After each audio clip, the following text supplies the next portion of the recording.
to start with Susannah, and Susannah's here to share her work across the globe, identifying the barriers to girls accessing education, and particularly around health as well, but overall looking at what those barriers are. Susannah, how far have we come with girls' education? Just to ask a really small question to start with. Just checking, I'm unmuted. We've come a long way, Polly. In most rich countries, the gender gap in education, particularly in terms of years of schooling, has more or less closed. In poorer countries, there's still quite a long way to go. So girls and boys are enrolling at more or less equal levels at the beginning of primary school, but the drop-off, particularly for girls, particularly during adolescence, is quite distinct. And then, of course, something that I'll talk about a bit later that's sort of really key to understanding the role that education can play is that even in those cases where girls and boys achieve parity in enrolment, years of schooling and outcomes in terms of learning outcomes, their life outcomes as adults are still very divergent. And sort of understanding the role that schools can play in sort of closing gender inequality in society more broadly is sort of what I spend quite a lot of my time at CGD thinking about. Fascinating. And I think you have kindly prepared a few slides just to take us through some of those big picture numbers to illustrate those points. I do. Thank you, Kerry. So first off, I'm really grateful to Ark for arranging this discussion. I'm looking forward to the conversation and hearing from all of you later on. I spend quite a lot of my time working on girls' education, mostly in developing countries, and I'm going to give a 5-minute snapshot of the current context and some of the barriers that girls face in global education through 5 charts. So perhaps, Kerry, you could move to the first slide. Thank you. So in global education, it's often thought that the access challenge is more or less solved in that nearly all children in nearly all countries are going to school. They enroll in grade 1, you can see the 100% line up there, but they don't stay there. So this data I'm showing you is from lower middle income countries, and you can see that by the end of primary school, that's grade 6, less than half of the poorest children, those 2 bottom lines, are still in school. You can also see that the biggest predictor of dropout is wealth, not gender. So boys and girls from rich families stay in school and poor kids don't. But this is just an average. And so if we want to sort of solve the challenge of gender inequality, we need to look beyond averages. So perhaps we can go to the next slide, please, Kerry. And let's look at some individual countries. So the 2 dots at the top of the bars are the richest boys and girls, and the green dots at the bottom and the grey dots at the bottom are the poorest 20% of girls and the poorest 20% of boys. You can see in some countries, those green dots and grey dots are quite close together, which means that, poorer girls and boys are, achieving more or less parity. And again, you'll see that wealth is a much bigger predictor of schooling than gender is. But you can see in some countries, including some with really huge populations, that the green dot is very heavy. It's a long way below the grey dot. In Pakistan, Nigeria, India, Ethiopia, for example, poor girls are getting a lot less schooling than poor boys. And because these are really big countries, those dots represent millions and millions of girls. And in Chad, which is admittedly a much smaller country, you'll see the sort of heaviest green dot of all. In some countries where those green dots are very low, the poorest 20% of girls are getting on average just 1 or 2 years of schooling in total. And in Niger, even the richest girls are getting less than 5 years of education. So this is a huge challenge that we need to solve. On the next slide, please, Kerry. So why are girls enrolling in school but not staying in school? Well, in developing countries, there are a number of barriers to girls' education, some of which I'm sure will resonate with those of you who work in UK schools. I'm going to talk about just 2 today, but there are many more. So firstly, the prevalence of violence against schools by their teachers never ceases to horrify me. It's a topic I spend a lot of time on in my day job. So parents entrust their children to schools for their welfare and for their futures, and schools are meant to be a place of safety, nurture and learning. But all too often, schools fail at this really core task of keeping children safe, with an appalling proportion of children exposed to physical and sexual violence from their purported caretakers, their teachers. So this chart is just a snapshot, but you can see that millions and millions of women report that they were sexually assaulted by a teacher at school. And in the PISA survey in developing countries, 12% of girls reported that their teacher had sexually harassed them in the last month, in the last 4 weeks. I know that safety in schools is something that's been on the news in the UK a lot recently. I'm sure it's on many of your minds. Girls' safety in schools is a global challenge, and we really need to do much more about it. Next slide, please, Kerry. So why else are girls not staying in school? Well, again, this might resonate with some of you. So this is survey data from West Africa, analysed by my colleagues and me, which shows that teachers have different expectations for girls and for boys. So when teachers were asked if boys or girls were better at reading, they say they're more or less the same. They're the grey bar and the green bar in the left-hand chart. But when they're asked about maths, you can see that they believe boys to be vastly superior to girls. We all know that's not true. Girls are not bad at maths. But these teacher perceptions and indeed society norms more broadly shape girls' aspirations and indeed their parents' aspirations for them. And these preconceptions really harm girls' ability to achieve their true potential. Then on to the last slide, please, Kerry. So finally, this is what I was referring to earlier. Even in those places where boys and girls can go to school at the same level, can stay in school for the same number of years and can achieve the same in school, their life outcomes are still divergent. Of course, it's too much to expect that schools can do everything to reduce gender inequality in society, but it is important for us to understand what happens when girls and boys do achieve the same in school later in their lives. So this chart has got data from 144 countries. You'll see grey dots and green dots. Sorry, they're a bit small. The grey dots represent the total gender gap, and the green dots is where we've adjusted for men and women who have the same amount of education. So women with the same amount of education as men are 14% less likely to be employed, 7% less likely to own a mobile phone, and 9% less likely to have a bank account. Now, these are kind of normal proxies for gender inequality in society. And it really should be a concern for those of us who work in education that men and women who do the same in school have such divergent adult outcomes. And I just wanted to finish by saying that, sort of going back to the very first slide I showed you, it's important not to forget that in poor countries, the poorest boys are also unlikely to be well educated. There isn't a huge gender differential there. And boys are also exposed to heart-wrenching levels of violence in schools. But if we're going to achieve gender equality in society, we need to understand that we need to tackle those differential factors that negatively affect girls, both in schools and beyond school. And I can pause there. Thank you so much for that. And those, I mean, the sexual violence in schools, that graph to me was particularly shocking, I think, really shocking. And there's lots that I want to kind of unpack as we get into the conversation there about kind of progress and about schools' roles in wider society to do change beyond kind of getting the right results for the kids. But first, should we come to Daniela and bring us back to the UK and tell us what you see in your schools, in your career, around the barriers that still exist in the English context? How far do you think we've come? I mean, just interesting following on from Susannah, that information around the gender gap being still prevalent in schools where children can actually go to school is really interesting because it feeds into what I'm about to say now. So forgive me, I've made some notes, so I might look down, but here we go. So first of all, I'm absolutely delighted to be here talking about this topic. It's really interesting for myself to have thought about it within the context of sharing with an audience, but to give you experience over my time in education. And I think there's a really huge range of questions we've got to consider when we're thinking about girls' education and how far we've come. So firstly, are girls going to school? And then secondly, you know, in the context of the UK, when they are at school, what is happening at school? So I think as educators, we strongly have the duty of kind of responsibility with regards to making changes towards the inequalities that seem to be happening later in life, such as that gender disparity in pay, job roles, but also answering questions before children actually get to that point.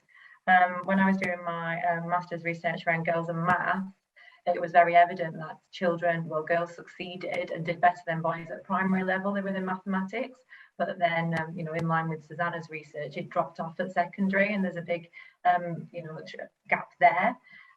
which is something we've got to consider. So at Ark Priory, I'm a primary school, so we've looked at this in the context of our curriculum and how we can really make a difference with regards to girls and their education, but also importantly without excluding boys. So I think that's something to be mindful whilst we are talking about girls. That includes developing that understanding for our boys as well.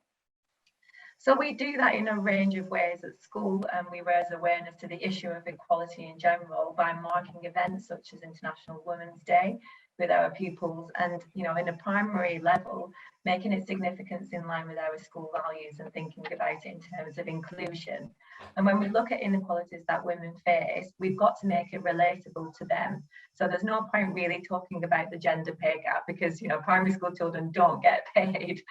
But what they do is go to school. So sharing facts like 63 million girls do not have access to school, do not have access to education, and showing them what that looks like on a map really makes children understand that we are all responsible to choose to challenge the inequalities and therefore make the difference. We also look at opportunities, how we can go, think about the wider society and that wider access in terms of our curriculum. And we were lucky to be one of the 6 finalists for the Rolls-Royce STEM Prize, because we did a lot of work around STEM capital. And again, yes, it had a particular focus to get girls into those STEM subjects, but it also was beneficial to all our pupils. So interestingly, at the start of the project in 2018, we asked all our Key Stage 2 children to draw a scientist. And unsurprisingly, I hope, well, it shouldn't be this way, but it was, the drawings were predominantly male white men in white lab coats with a chemistry set. I can see Susannah's face on the screen there. And we also noted that there was little interaction between our girls at our school and our STEM clubs, after school clubs that we offered, such as coding. So throughout the project, our STEM capital focused on how we could improve that for all pupils. And obviously, because it was for everybody, it then increased girls' access to those opportunities. And it was also imperative that we worked with other resources around us, such as Imperial College. We work with Barclays Bank, who do offer free coding classes for schools. And they brought with them women within the industry that our children, boys and girls, were able to see. And that really shifted the aspirations and ideas around STEM and what a scientist looked like, who could be a scientist. But again, tying into what Susannah mentioned about what people thought of that, what do our families thought? So how, in some cultures, certain jobs are related to women, certain jobs are related to men. And it's also changing the idea of all our stakeholders. So from governor level to pupil level to staff level and to family and even grandparent level, how can we make sure that everyone understands that all children should be able to be who they want to be, regardless of their gender? So that's just one very clear example for us, how we managed to shift that and break those barriers for girls, thinking of those traditional gaps and inequalities. And just to bring the conversation to something we're going to go to, my final point is around girls' health. And I believe, from working with children from a wide cultural range and beliefs, that this conversation around health has to happen in school, because sometimes it just doesn't happen at home. The policy change that came about in September 2020 to make menstrual education a compulsory part of the curriculum for primary and secondary age children was a really huge leap forward in breaking barriers for girls' education. It is about pupil knowledge, but also about care and understanding of the staff team towards these issues. And when I say staff, I include male members of staff. And we'll talk about that further when we come to it. My own experience with dealing with these health issues that have come to light is that pupils either have a limited knowledge or absolutely no knowledge of their own female health.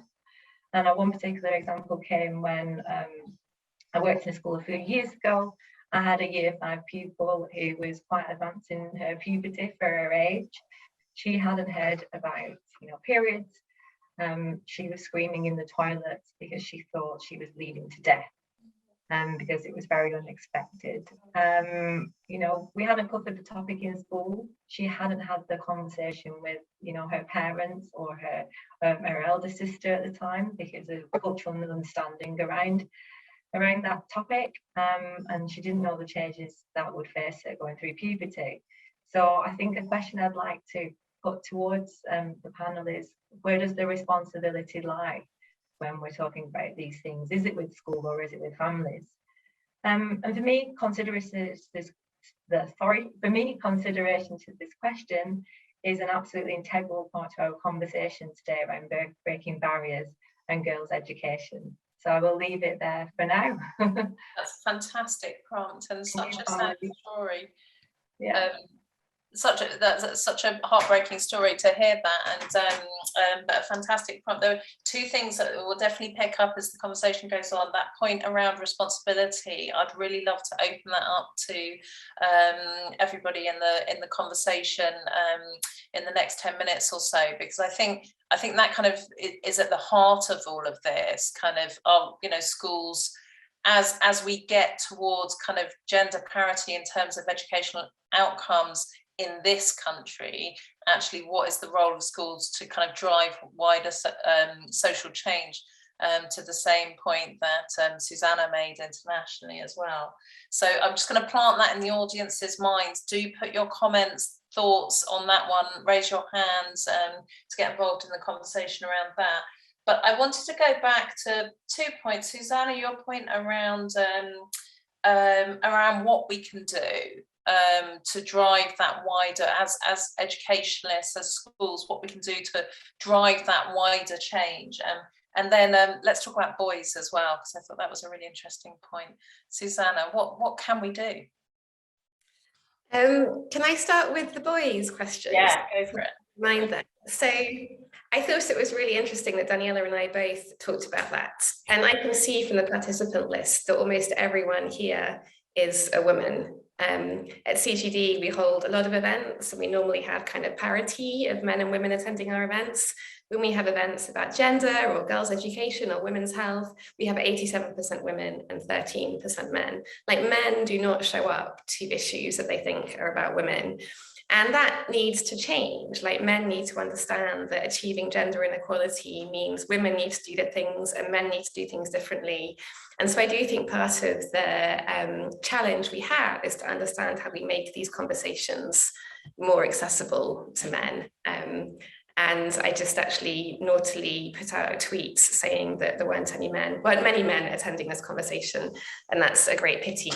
And sort of more seriously than that, you know, one thing that always strikes me is that we have really good research that shows that boys who experience violence at school are far more likely to go on to be perpetrators of violence. So we have to understand how to engage boys, how to prevent violence against them, how to make sure their needs are attended to in schools, and to also make sure that they're part of the solution when it comes to addressing the barriers to girls' education. On that note, I just want to shout out James in the audience, who thank you for being an ally. Daniela, just coming to you on the same point on boys. How, particularly in the UK context, when girls are now outperforming boys on educational measures across the board, there might be different numbers actually doing different subjects at exam level, but that when they're outperforming across the board. How do we tackle it in a kind of holistic way that doesn't alienate, I suppose? I think it's just about using the values of your school or the values that you have as a leadership team. You would hope that more school values are about equality and, you know, working together for the greater good. So I think it's recognising that these inequalities exist, but also that shouldn't stop you. But I think that's equal to both boys and girls. So, for example, when it was an International Women's Day, obviously there is a pay gap. When we talked about it with all of the children, I didn't use the words like, boys, this is men's fault. It's almost like a societal change that has to happen. That comes, as you said, from people speaking up about that's not right. But empowering, what I'm very conscious of doing is disempowering my boys whilst empowering my girls. Because then, you know, equalities will happen the other way. I know I perhaps live in a dream world where everybody gets an equal chance, but I think having an understanding of it and knowing how to support it is more important than being either ignorant or giving too much the other way, if that makes sense. You can't just do things for girls. In the UK context, does it need a slightly different framing now? If boys are leaving schools seeing girls doing better than them the whole time, do we actually need to rethink the kind of framing of this conversation within schools? Yeah, I think that just leads on to my point of what I was saying. Perhaps it has been too girl focused, making sure girls do well. But then I think it's also like looking around, for example, exclusions. How does that work in school? How do boys and girls, in my experience, tend to learn differently? And obviously you get crossovers, but it's looking at how there's an access to a curriculum and how you support the individual needs of every child to access that curriculum. So you're almost going into something that's a lot bigger than this conversation. It's meeting your pupil needs that is key. That's how boys and girls will achieve equality in that sense. Thank you for that. And then Susannah, like thinking about in countries where there is a much wider gap, so often you kind of feel the pressure on young women and girls to bear the brunt of it, but also fight the fight. How do we engage men in the conversation in those contexts where, you know, culturally there can be so many different factors at play? Yeah, well, I think firstly, if we had more head teachers like Daniela, that would be a huge step forward for schools in many countries. I'm so impressed with sort of how deeply she's thinking about these issues. I think sort of engaging, so there's a really interesting study from Saudi Arabia that I often talk about where men were asked if they thought their wife should be able to work. And most men think their wives should be able to work. But when they're asked whether they think other people think their wives should be able to work, they're far less likely to think that other men think their wives should work. So they believe their wives should work, but they fear that their peers don't think their wives should work.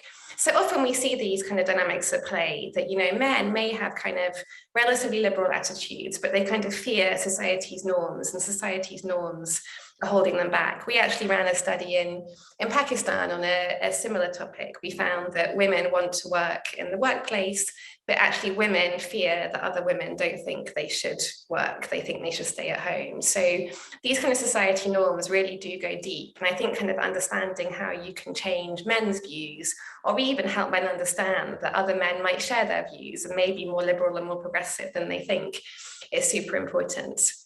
And then I think we have to sort of think about what those actual barriers are and sort of what does stop girls kind of achieving their potential in school. And I talked about safety, that's a big one. Violence in schools is sort of deeply pervasive towards girls and towards boys, unfortunately. But there's kind of a separate issue that affects girls, which is actually safety on their way to school. And we see that parents are often nervous about sending their girls to school, particularly at secondary school level, particularly when they reach adolescence, because they're scared of what might happen to them on the way. Secondary schools can be, you know, several miles from home. Children might have to take buses or walk a long way, and the kind of perceptions of safety can be quite negative. So actually kind of understanding how we can support parents to invest in their daughter's education through investing in transport, or, you know, helping them buy bicycles for their daughters, simple things like that can really go a long way. And we do see that parents are much more sensitive to distance to school for their daughters than for their sons. Then you also have financial barriers to education, again, particularly for adolescent girls. Parents are sort of, the world over, quite rational human beings. And if you're a father and you see there are very few labour market opportunities for your daughter, you probably won't invest the money in educating her beyond age 13 or 14, because you don't see that there might be returns to that education in terms of job opportunities. But actually the returns to secondary education for girls are very high. So educating parents, particularly fathers, about those returns, I think can kind of, again, go a long way it's simple and it's cheap to do that. Just kind of show them simple data on the returns to secondary education, and you can see quite an uptick in enrolment. So we do have a few tricks up our sleeve that we can, deploy to try to increase girls' education through working with men, be they fathers or peers or even sort of elite policymakers. But we don't do enough of it. And I think that's often because we do fear these kind of social norms that hold women back. Fascinating, really interesting stuff. I'm gonna pause there for a second and ask Kerry to play the video from Alice looking at this question around health education. But while we're just getting that up, I'd just encourage anyone who's got something to contribute to think about putting their hands up now or putting a question in the Q&A. Particularly around those two questions, kind of what is the responsibility of schools to drive that wider social change? I think that's kind of a really key question that I'm interested to hear people's thoughts on. So Kerry, can you play Alice's video?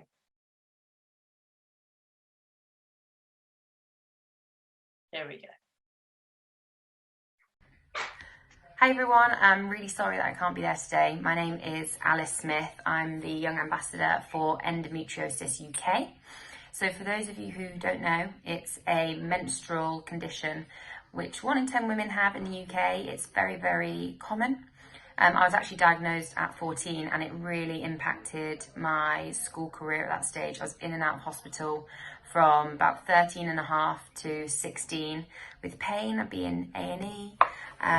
Or having operations, and I was really isolated at that time. No one that I knew had it, no one knew what it was. I didn't know what it was. Or that's what was thought back in those days. It was very unusual. But when I started working with the charity when I was 18, I learned how common it is, and really a huge barrier that we have is the taboos surrounding menstrual well-being and education. It's a very common thing, so why don't we know what it is in greater detail? So since, past 8 years now, I've been trying to raise awareness for endometriosis UK and just get the name out there.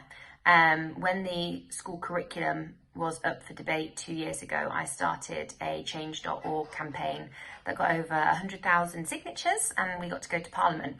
Now that campaign was for menstrual well-being, and by that it was standardised. It's for boys, girls, it's for everyone in the school. We're going to educate a generation to know what is normal, so therefore people know what's not normal. Because I was told by doctors time and time again when I was 13, 14, I'd be sick from pain, I'd be passing out from pain, I'd be in A&E on a morphine drip, and quite often we're told that teenage girls have painful periods and it's normal to be severely anemic from the amount you bleed. So a lot of my symptoms were normalised, or people didn't know about them because they were surrounded by taboo. So the idea of this campaign to get menstrual well-being on the curriculum is everyone loves someone who's probably got poor periods and painful periods. So by talking about it, we're not only dismantling taboos, but we're raising awareness and creating a space where people can speak about symptoms that are not normal.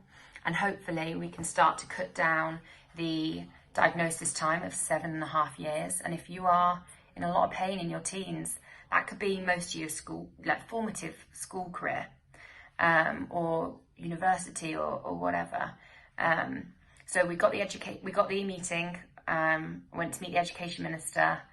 We got it on the curriculum, and now comes the fun part of starting breaking down taboos. It's really important that everyone in a school knows what normal menstrual cycles are and what they're not, because they might be a single dad one day or a boyfriend. For me, education is empowerment, and we're nowhere near where we need to be. But I constantly reflect and think about what would have made my life easier at 14, what will make my daughter's life or my granddaughter's life, touch wood, easier. So we're nowhere near where we need to be, but we've made huge strides just by bringing the conversation to the table and giving out standardized information, clean, clear information, So we're not backing up any taboos that the teachers, or any, you know, misinformation that teachers might have, because there's still a lot of gynecologists out there, unfortunately, who don't know a lot about it. Anyway, I've gone off a bit of a ramble now, but please do feel free to reach out to me. I've shared my email. If you've got any questions, I'd be happy to share that, to speak, any schools. So I hope you have a brilliant session today. And again, sorry I can't make it. Oh, I'm really sorry she couldn't make it as well. That was really fascinating and really amazing experience to hear. Susannah, what do we know about kind of elsewhere in less developed countries around the impact of menstrual health and lack of education around it on young women and girls? Yeah, we have quite a bit of research on that actually, and you know, I think many of the challenges that we just heard apply in poorer countries too, possibly more acutely, because I suspect there's even less understanding of these issues and more social taboos. So often when girls don't have access to hygienic sanitary products, they'll just miss school during their period. That can mean them missing, you know, 4 or 5 days or more every month. Often they don't have toilet facilities that are separate for boys and girls, which can lead to them not coming to school. And, you know, we have very high rates of teenage pregnancy as well. So kind of understanding the menstrual cycle and what that means is super important for girls everywhere. I mean, one thing that we do have a bit of evidence that works is just simply having more female teachers and more female school leaders really helps. So female teachers and female school leaders understand more what girls need, particularly girls from poorer backgrounds who may face challenges in accessing school anyway, and may face more pressure from their families to not attend school when they have their periods. School leaders who are female are often able to help those girls navigate those challenges and keep them in school. I think that we have seen some quite good results from programs that simply hand out free sanitary products to adolescent girls. So very simple, not difficult to implement, even in sort of poor, hard to reach places, but it can work and it can keep girls in school. So we should do more of that. Daniela, was there anything you wanted to add to that from a UK point of view? Yeah, I mean, I did some research beforehand and I've got some stats around period poverty. 1 in 10 girls cannot afford to buy menstrual products. 1 in 7 struggle with this, even if they're free at school. Just over 137,700 girls miss school due to period poverty.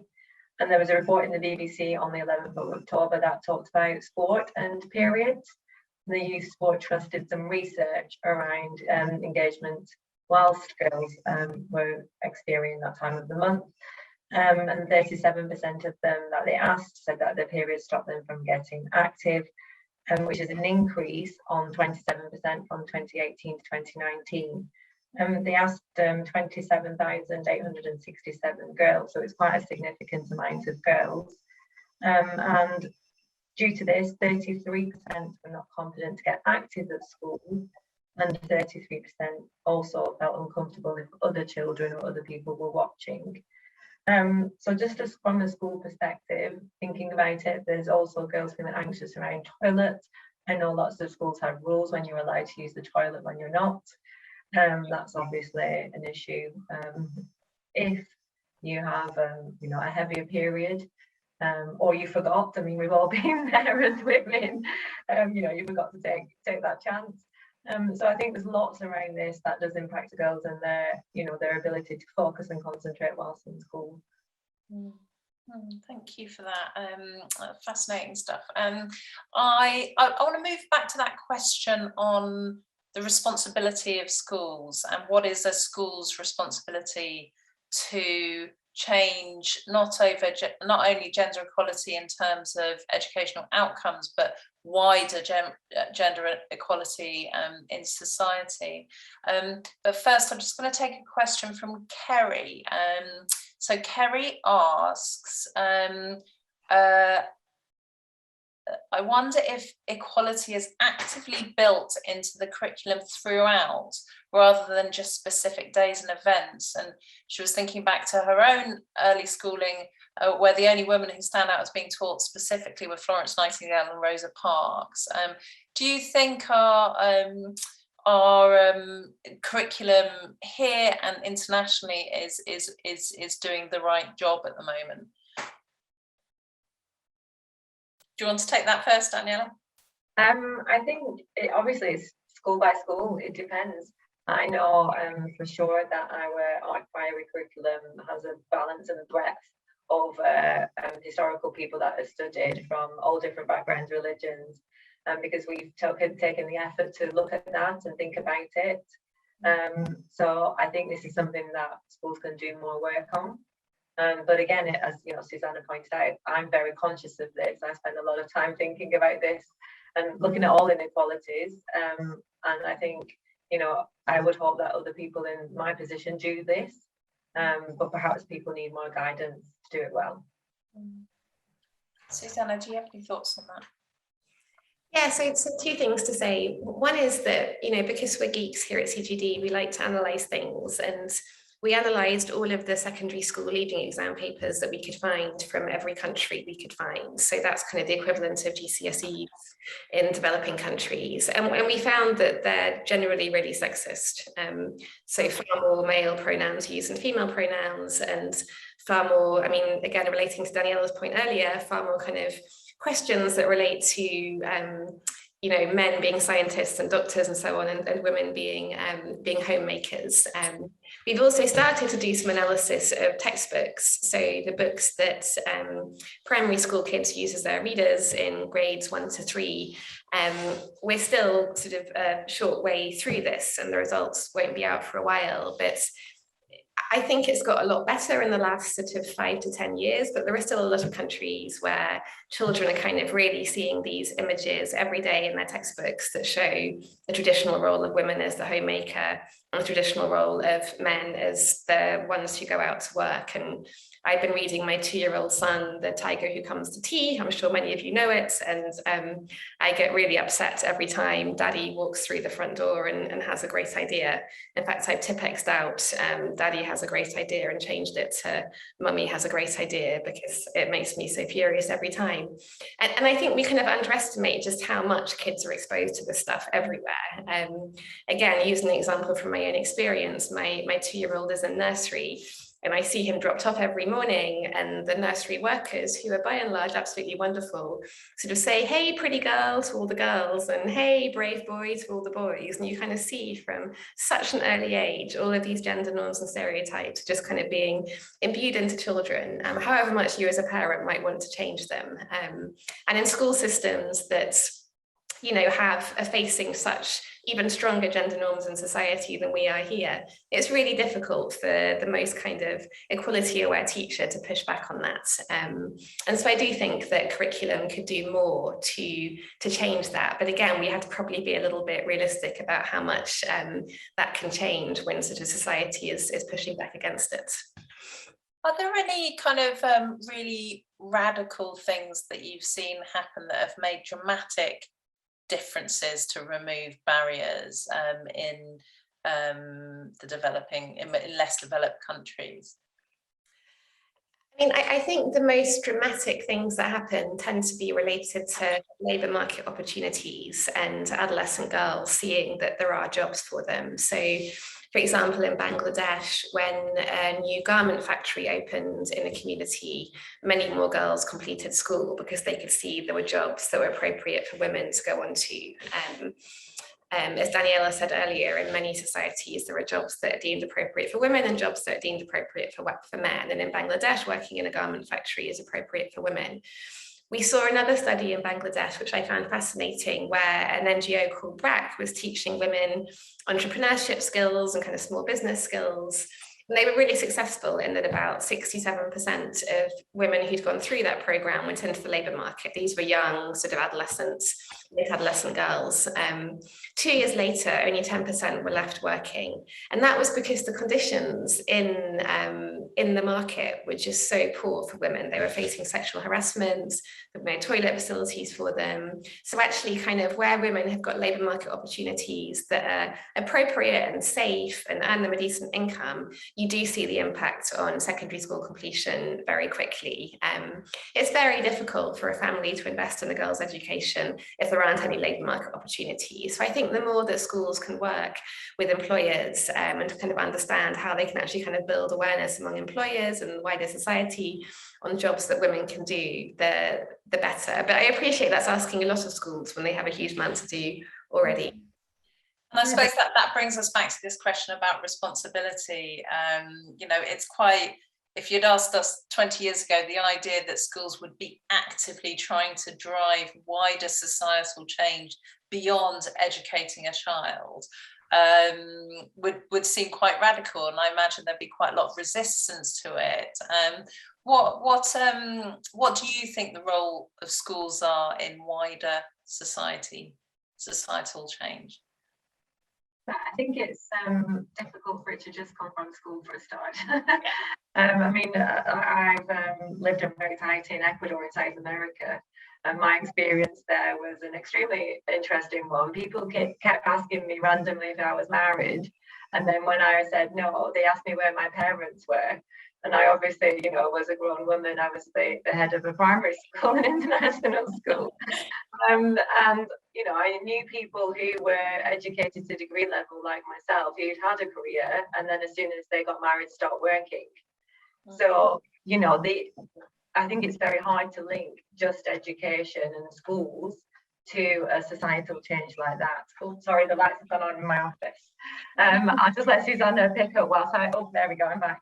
So I think it's around, you know, we've heard a lot in the news around the eco, you know, that kind of people voice around that. I think children speaking up for this at least brings the attention to the subject.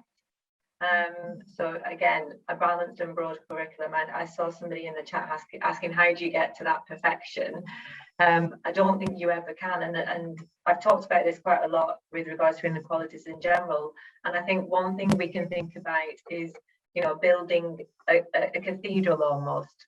We might be just the building blocks and the changes that we can make now, and then the next generation will have to make the next layers, and the next generation will put the towers on the end.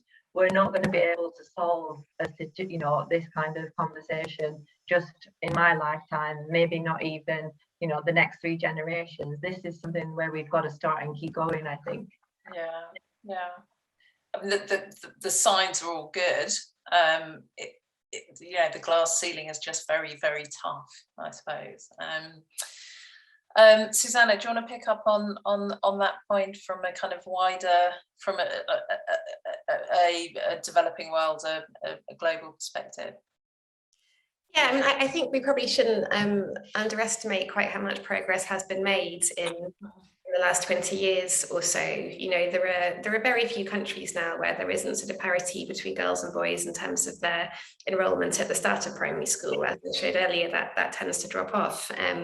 But, you know, parents really value education, and we've all sort of heard the terrible things happening in Afghanistan in the news recently, where, you know, secondary schools for girls are still not open all over the country. But the really good news from Afghanistan is that 87% of citizens support girls' education, and that's changed hugely since a couple of decades ago. So, you know, with that kind of popular support for gender equality, you do sort of feel more confident that we will get there in the future, even though there are sort of huge hurdles to overcome beforehand.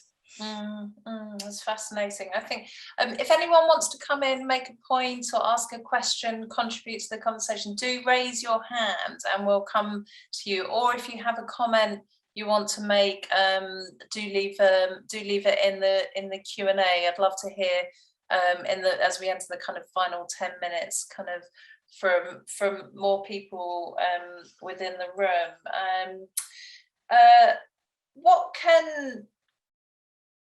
What I'm really hearing in a lot of the conversation about responsibility is this kind of very delicate partnership between schools and society and politicians of kind of edging forward, so you kind of get this educational kind of progress which then trickles through.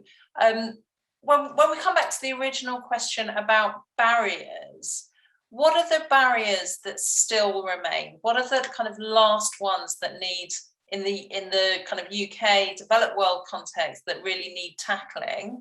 And given that education outcomes are equalising so much, and then are there new barriers kind of emerging as well? It's a very dynamic situation, isn't it? Should we go to Daniela first on that? I think we're doing quite well at getting children to where they need to be in terms of educational outcomes at the end of secondary and at A level and to degree.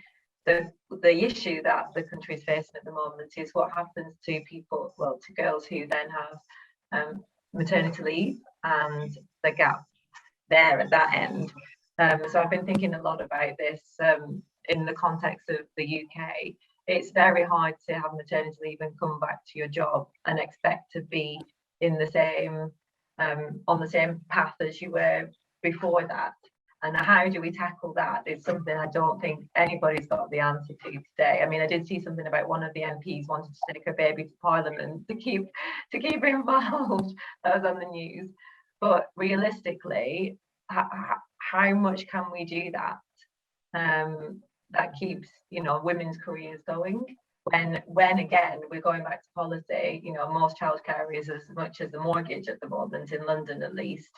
So I think it's, you know, I think schools are doing a good job. I think schools are getting pupils to where, you know, reaching their full potential, whatever that is.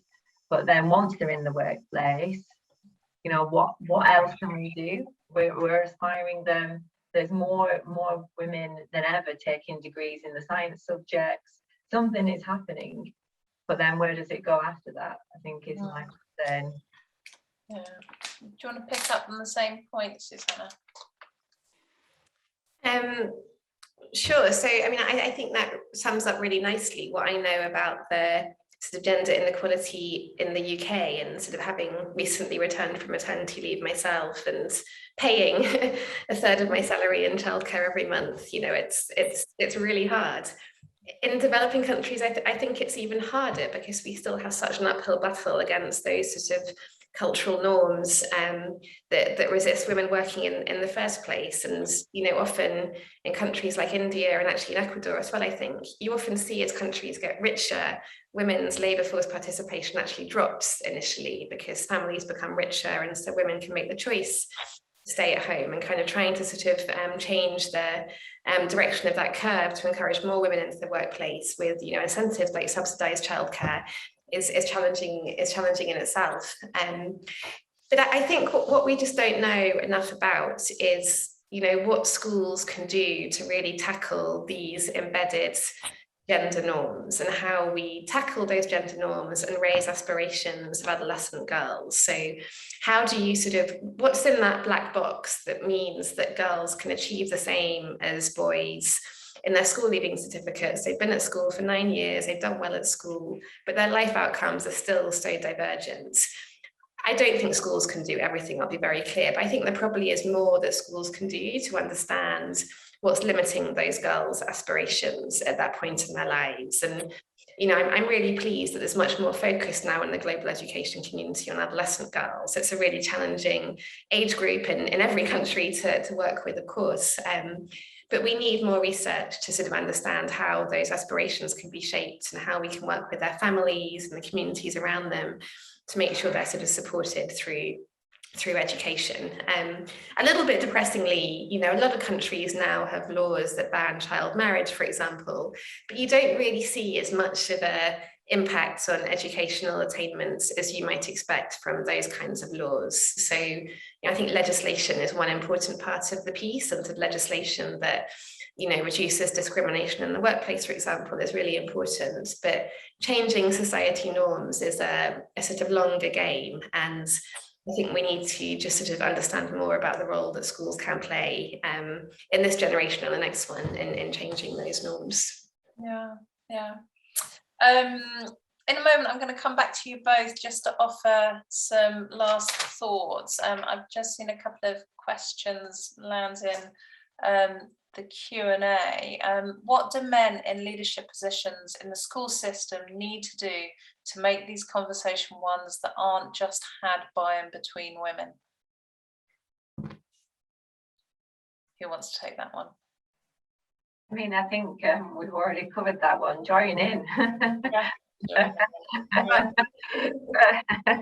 But I mean, in fairness, I'm a balanced person, so I'll say the balanced view. I think men are actually afraid of joining in and saying the wrong thing. You know, talking to the men in my life, this conversation is an ongoing one. I come from a very, you know, very strong Italian Catholic family, and having conversations with my own father around, I should be allowed to go to university wherever I want, was a challenge for me, you know, as a 16-year-old. But since then, again, it's about opening up that understanding of what that means. And I think the more men talk to women without fear, the better things will be. It sounds very simple, but yeah.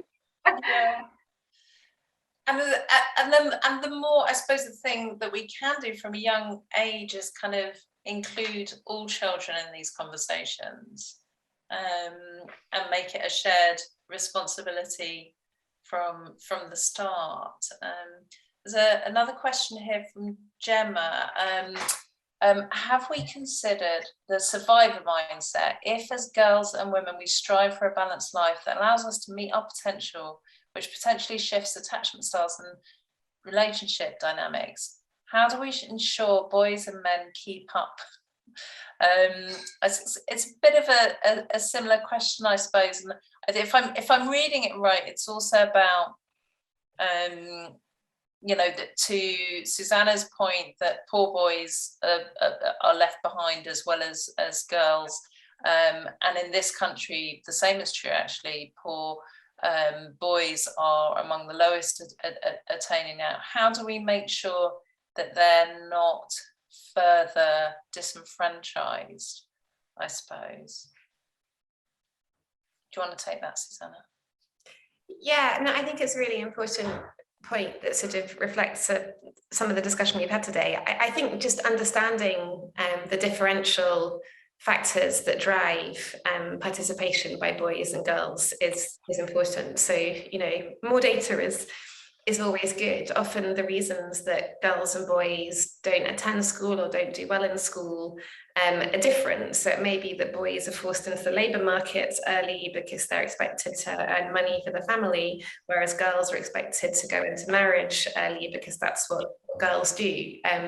Neither is a good thing, right? We don't want boys working at 13, nor do we want girls married at 15. So just kind of understanding better what those factors are. And, you know, as it relates to violence in schools, boys often face different types of violence as perpetrated by different people.